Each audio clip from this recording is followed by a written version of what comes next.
ನನ್ಗೆ ಅದನ್ನ ಒಂದು ಇವತ್ತಿಗೂ ನಂಗೆ ಡೈಜೆಸ್ಟ್ ಮಾಡ್ಕೊಳಕ್ಕಾಗಲ್ಲ. ಅಷ್ಟು ವರ್ಷಗಳಿಂದ ಇದು ಈ ಇನ್ಸಿಡೆಂಟ್ ಆಗಿ ಒಂದು 3 ವರ್ಷ ಆಗಿರ್ಬೇಕು. ನಾನು ಆಮೇಲೆ ಪರ್ಸನಲ್ ಆಗಿ ಅವ್ರಿಗೆಲ್ಲ ಫೋನ್ ಮಾಡಿ ಹೇಳ್ದೆ, ಅದೇನಿದೆಯೋ ನೋಡಿ ಮಾಡಿಸ್ಕೊಡಿ ಅಂತ. ಅನ್ಫಾರ್ಚುನೇಟ್ಲಿ ಇವತ್ತು ಆ ನಟಿ ನಮ್ಮ ಜೊತೆ ಇಲ್ಲ, ಅವ್ರು ತೀರ್ಕೊಂಡಿದ್ದಾರೆ. ನಾನು ಹೇಳ್ತೀನಿ ನಿಮ್ಗೆ ಈ ತರದೆಲ್ಲ ಇರುತ್ತಾ ಅಂತ. ನನಗೆ I was shocked. No this is very, ಇದು ತುಂಬಾ ಇಂಜಸ್ಟಿಸ್, ಇದು ತಪ್ಪಿದು. ಆಕ್ಚುಲಿ ಯಾರು ಮಾಡಿದಾರೋ ಗೊತ್ತಿಲ್ಲ ನನಗೆ, ಬಟ್ ಅದು ತುಂಬಾ ತಪ್ಪು. ಡೈರೆಕ್ಟ್ ಆಗಿ ಹೇಳ್ತೀನಿ, ನೀವು ಯಾರು ಮಾಡಿದಾರೋ ಅದು ತುಂಬಾ ತಪ್ಪು. ಅದು ನೀವು ಫಿಲ್ಮ್ ಇವಾಗ ಹೀರೋಯಿನಿಗೆ ಬಂದ್ಬಿಟ್ಟು, ಮ್ಯಾಮ್ ನಾವು ಮೇಕಿಂಗ್ ತುಂಬಾ ಚೆನ್ನಾಗಿ ಮಾಡ್ತೀವಿ, ಟೆಕ್ನಿಷಿಯನ್ಸು ಅದು ಇದು ಎಲ್ಲ ಇರುತ್ತೆ, ನಿಮ್ದು ಇದು ಕಡಿಮೆ ಮಾಡ್ಕೊಂಡು, ಅದೇ ನೀವು ಹೀರೋಗೂ ಹೋಗಿ ಹೇಳಿ, ಹೀರೋಗೂ ಹೋಗಿ ಹೇಳಿ ಅದನ್ನ. And of course that's what I am saying. Business wise ಅರ್ಥ ಆಗುತ್ತೆ ಕಂಪ್ಲೀಟ್ ಆಗಿ. ಒಂದು ಹೀರೋ ಇಂದಾನೆ ಇದು ಅದು ಚೇಂಜ್ ಆಗ್ತದೆ ಇವಾಗ. ಕಥೆಯಿಂದ ಡೈರೆಕ್ಟರ್ ಇಂದಾನೇ ಫಿಲ್ಮ್ ಓಡ್ತಾರೆ. ದೊಡ್ಡ ದೊಡ್ಡ ಸ್ಟಾರ್ ಫಿಲ್ಮ್ಸ್ ಕತೆ ಚೆನ್ನಾಗಿಲ್ಲ ಅಂದ್ರೆ ಆಡಿಯನ್ಸ್ ಫ್ಲಾಪ್ ಆಗ್ತದೆ, ಅದು ಚೇಂಜ್ ಆಗ್ತದೆ. ಬಟ್ ಅಗೇನ್ ಹಂಗೆ ಬೇಸಿಕ್ಸ್ ಅಲ್ಲೇ ಹೋಗೋಣ. I understand the equation. But ತೀರಾ ಕಡಿಮೆ ಈ ತರ 10,000 ಎಲ್ಲ ಹೆಂಗ್ ಸರ್ವೈವ್ ಆಗ್ತಾರೆ ಹುಡುಗಿರು? ಹೆಂಗ್ ಟ್ಯಾಲೆಂಟ್, ಅರ್ಹತೆ ಇರೋರ್ಗೆ, ಟ್ಯಾಲೆಂಟ್ ಇರೋರ್ಗೆ ಏನೋ ಆಪರ್ಚುನಿಟೀಸ್ ಸಿಗ್ಬೇಕು ಅಂದ್ರೆ ಆಪರ್ಚುನಿಟೀಸ್ ಎಲ್ಲಿ ಬರುತ್ತೆ ಈ ತರ ಇದ್ರೆ? ಟ್ಯಾಲೆಂಟ್ ಅಂದಿದ್ದಕ್ಕೆ ನಂಗೆ ನೆನಪಾಗ್ತಿದೆ, ಬಡವ್ರ ಮಕ್ಳು ಬೆಳಿಬೇಕಾ ಟ್ಯಾಲೆಂಟ್ ಇರೋರು ಬೆಳಿಬೇಕಾ ಇಂಡಸ್ಟ್ರಿಯಲ್ಲಿ ಅಂತ.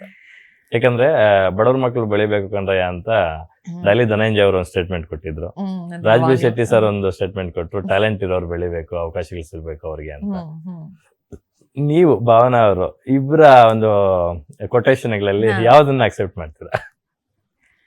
ನಾನು ನನ್ನ ರೀತಿನಲ್ಲಿ ಹೇಳ್ತೀನಿ. ನಾನು ಇಂಡಸ್ಟ್ರಿಗೆ ಬಂದಾಗ ನೀನ್ ಯಾವ ಕಾಸ್ಟು, ನೀನ್ ಬಡವಳ, ನೀನ್ ಶ್ರೀಮಂತಿನ, ಅದೆಲ್ಲ ಕೇಳಿಲ್ಲ ನನಗೆ. ನನ್ನ ಟ್ಯಾಲೆಂಟ್ ನೋಡ್ಬಿಟ್ಟೆ ನನಗೆ ಆಪರ್ಚುನಿಟಿ ಕೊಟ್ಟಿದ್ದು. ಅಲ್ಲ, ನೀವು ಇಂಡಸ್ಟ್ರಿಗೆ ಬಂದಾಗಲ್ಲ ಇವಾಗ್ಲೂ ಅಷ್ಟೇ ಟ್ಯಾಲೆಂಟ್ ಇರೋರ್ಗೆ ಅಷ್ಟೇ ಆ ಪಾತ್ರ ಸಿಗೋದಕ್ಕೆ ದಕ್ಕೋದಕ್ಕೆ ಸಾಧ್ಯ. 100%. ಅಫ್ಕೋರ್ಸ್ ಶ್ರೀಮಂತರ ಮಕ್ಕಳಿಗೆ ಒಂದ್ ಸ್ವಲ್ಪ ಈಸಿ, ಬಿಕಾಸ್ ಅವರೇ ಪ್ರೊಡ್ಯೂಸ್ ಮಾಡ್ಕೊಬಹುದು, ಫಿಲ್ಮ್ ಲಾಂಚ್ ಮಾಡ್ಬೋದು. ಬಟ್ ಅದಾದ್ಮೇಲೆ ಏನು, ಬಡವ ಮಕ್ಕಳಿಗೆ ಆ ಸ್ಟ್ರಗಲ್ ಬೇರೆ ರೀತಿ ಇರುತ್ತೆ. ಟ್ಯಾಲೆಂಟ್ ಅಫ್ಕೋರ್ಸ್ ಅವರು ನಾನು ನೋಡಿದೆ, ಅದು ರಾಜ್ಬಿ ಶೆಟ್ಟಿ ಅವರು ಟ್ಯಾಲೆಂಟ್, ಸುಪ್ರೀಮ್ಲಿ ಟ್ಯಾಲೆಂಟೆಡ್ ಇರ್ತಾನೆ ಅವನು, ಶ್ರೀಮಂತನ ಮಗ. ಅವನಿಗೆ ಆಬ್ವಿಯಸ್ಲಿ ನಾನು ಇದು ಕೊಡ್ತೀನಿ, ಅವ್ನು ದುಡ್ಡಿದೆ ಅಂತ ಅಲ್ಲ, ಟ್ಯಾಲೆಂಟ್ ಇದೆ ಅಂತ. So don't get this cost, religion. Entertainment industry highest employed industry in the whole world. ಎಷ್ಟು ಜನಕ್ಕೆ ಕೆಲಸ ಸಿಗುತ್ತೆ ಇದರಲ್ಲಿ, ಆಯ್ತಾ? ಸೊ ಇದರಲ್ಲಿ ನೀವು ಕಾಸ್ಟ್ ಆಗ್ಬೋದು, ನೀವು ಬಡವ, ಅದು ಇದು, ನಾನು ಅಲ್ಲಿಂದ ಬಂದಿದ್ದೀನಿ ಮೇಡಮ್, ನಾನು ಇಲ್ಲಿಂದ ಬಂದಿದ್ದೀನಿ, ನನಗೆ ಒಂದು ಸ್ವಲ್ಪ ಚಾನ್ಸ್ ಕೊಡಿ ಅಂದ್ರೆ, ನೀವು ಎಲ್ಲಿಂದಾನು ಬಾಪಾ, ನೀನ್ ಏನ್ ಮಾಡಿದ್ಯಾ ಅಂತ ತೋರಿಸು ನನಗೆ. ಆ್ಯಂಡ್ ಅದು ಒಂದು ಜರ್ನಿ. ಅದು ನಿಮ್ ಫಸ್ಟ್ ಇದರಲ್ಲೇ ನಿಮ್ಗೆ ಯಾರಿಗೂ ಗೊತ್ತಾಗಲ್ಲ. ಎಷ್ಟು ಶರಣ್ ಅವರೆಲ್ಲ ಎಷ್ಟು ಚಿಕ್ಕ ಚಿಕ್ಕ ರೋಲ್ಸ್ ಮಾಡ್ಕೊಂಡು, ಜೂನಿಯರ್ ಇದು ಮಾಡ್ಕೊಂಡು, ಇವಾಗ ಈಸ್ ಅ ಹೀರೋ. ನಾವು ಅವ್ರ ಜರ್ನಿ ಸತ್ಯ ಹರಿಶ್ಚಂದ್ರ ಫಿಲ್ಮ್ ಟೈಮಲ್ಲಿ ಕೇಳ್ತಾ ಸತ್ಯ ಹರಿಶ್ಚಂದ್ರ ಸಿನಿಮಾದಲ್ಲಿ ನಿಮ್ಗೆ ಸೈಮಾ ಅವಾರ್ಡ್ ಕೂಡ ಬಂತು ಅದ್ರಲ್ಲಿ ಆಕ್ಟ್ ಮಾಡಿದ್ದಕ್ಕೆ. ಕರೆಕ್ಟ್. ಸೊ ಆ ಪೇಷನ್ಸ್ ಇಲ್ಲ ಇವ್ರಿಗೆಲ್ಲ. ನನ್ಗೆ ಈ ತರ ಇದೀನಿ, ನಾನು ಸ್ಟ್ರಗಲ್ ಮಾಡ್ತೇನೆ, ನಿನ್ಗೆ ಯಾರು ಸ್ಟ್ರಗಲ್ ಮಾಡು ಅಂತ ಹೇಳಿಲ್ಲ, ನಿನ್ ಚಾಯ್ಸ್ ಅದು. ನೀನ್ ಬೇರೆ ಕೆಲಸನೂ ಮಾಡ್ಬೋದು ನೀನು ಹೋಗ್ಬಿಟ್ಟು. ನನಗೂ ಯಾರು ಫೋರ್ಸ್ ಮಾಡಿಲ್ಲ ನೀನ್ ಆಕ್ಟಿಂಗ್ ಮಾಡು, ಅದ್ ಮಾಡು, ಇದ್ ಮಾಡು. I don't blame any one. I will not ಅವರಿಂದ ಹಿಂಗಾಯ್ತು, ಇವರಿಂದ ಹಂಗಾಯ್ತು, ಅಯ್ಯೋ ಯಾರು ಸಪೋರ್ಟ್ ಮಾಡ್ತಿಲ್ಲ, ಬೇಡ, ನೀನೇನು ನುಗ್ಗು ಮಾಡು. ಕಷ್ಟ ಆಗತ್ತೆ, ಹರ್ಟ್ ಆಗತ್ತೆ, ಇನ್ಸಲ್ಟ್ಸ್ ಆಗತ್ತೆ, ಆಗಲ್ಲ ಬಿಟ್ಬಿಡು. You need to have a thick skin.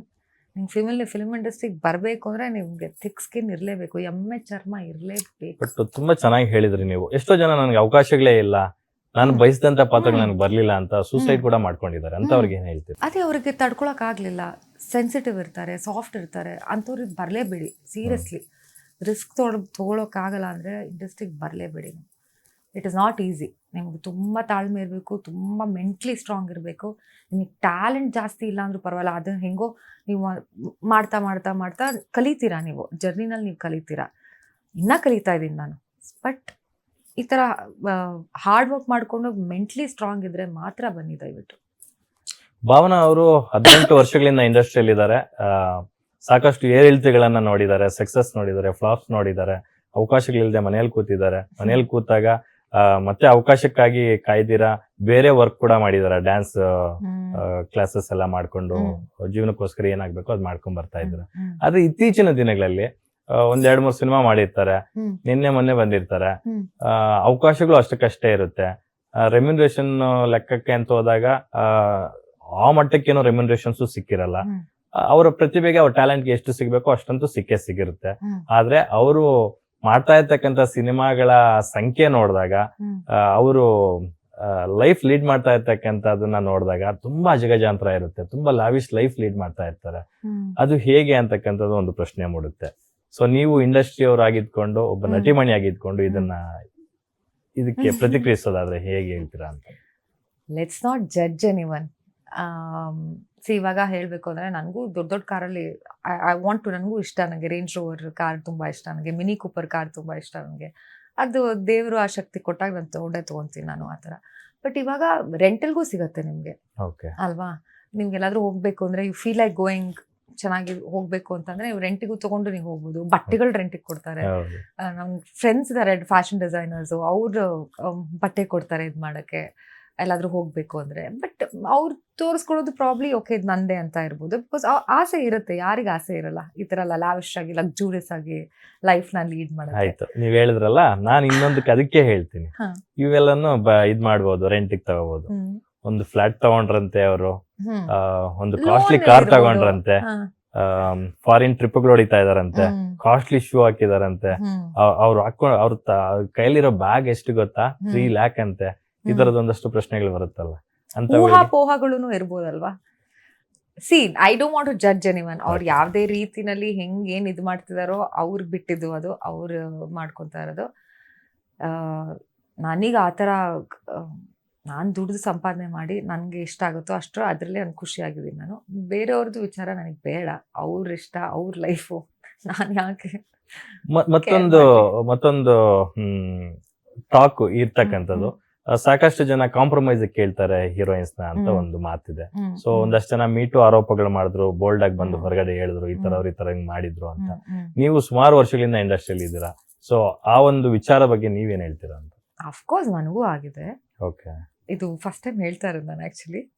Of course ಈ ಎಕ್ಸ್ಪೀರಿಯನ್ಸಸ್ ಎಲ್ಲರಿಗೂ ಆಗಿದೆ. ಬಟ್ ಐ ಫೀಲ್ ಅದಕ್ಕೆ ಹೇಳಿಲ್ವಾ, ನೀವು ತುಂಬಾ ಸ್ಟ್ರಾಂಗ್ ಇರಬೇಕು ನೀವು ಮೆಂಟಲಿ. ನೀವು ಯಾವ ರೀತಿ ನಿಮ್ಮ ಸಕ್ಸಸ್ನ ಕಾಣಬೇಕು, ಕೆಲಸ ಮಾಡಬೇಕು, ನಿಮ್ಮ ಅಪ್ಬ್ರಿಂಗಿಂಗು ಎಲ್ಲ ಮ್ಯಾಟ್ರ್ ಆಗುತ್ತೆ ಇದರಲ್ಲಿ, ಎಲ್ಲ ಮ್ಯಾಟ್ರ್ ಆಗುತ್ತೆ. ಕಾಂಪ್ರಮೈಸ್ ಆಗದೆ ಅದು ಇದು ಮಾಡ್ದೇನೆ ನಾನು ಹೋಗ್ತೀನಿ, ಅವ್ರವ್ರ ಪರ್ಸನಲ್ ಚಾಯ್ಸಸ್ಗೆ ಬಿಟ್ಟಿದ್ದು ನಾನು.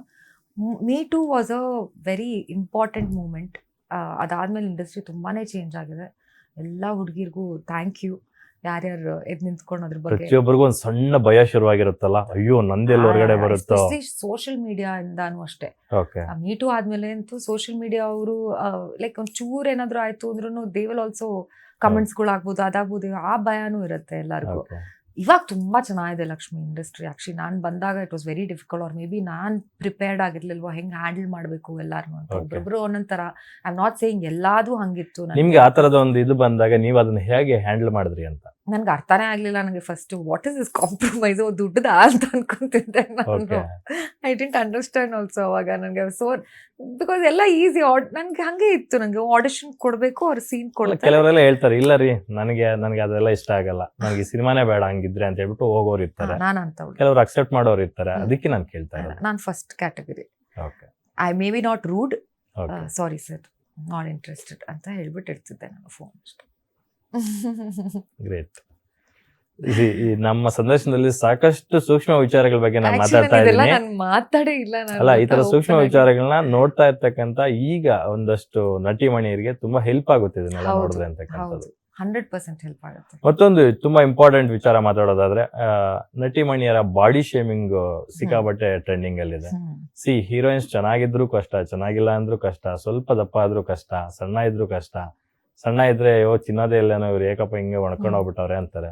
ಚೆನ್ನಾಗಿ ತಿಂದು ದಪ್ಪ ಆದ್ರೆ ನೋಡಿ ದಪ್ಪ ಇದಾರೆ ಅಂತಾರೆ. ಬಟ್ ಹೆಣ್ಮಕ್ಳಿಗೆ ಎಷ್ಟೆಲ್ಲಾ ಸಮಸ್ಯೆ ಇರುತ್ತೆ ಅನ್ನೋದು ಎಷ್ಟೋ ಜನಕ್ಕೆ ಗೊತ್ತಿರಲ್ಲ. PCOD ಸಮಸ್ಯೆ ಇರುತ್ತೆ, ಹಾರ್ಮೋನಲ್ ಇಂಬ್ಯಾಲೆನ್ಸ್ ಆಗುತ್ತೆ, ಮೂಡ್ ಸ್ವಿಂಗ್ಸ್ ಆಗುತ್ತೆ, ಥೈರಾಯ್ಡ್ ಆಗುತ್ತೆ, ಏನೇನೋ ಇರುತ್ತೆ. ನೀವೊಬ್ಬ ನಟಿಮಣಿಯಾಗಿ ಇದ್ರ ಬಗ್ಗೆ ಏನ್ ಹೇಳ್ತೀರಾ ಅಂತ?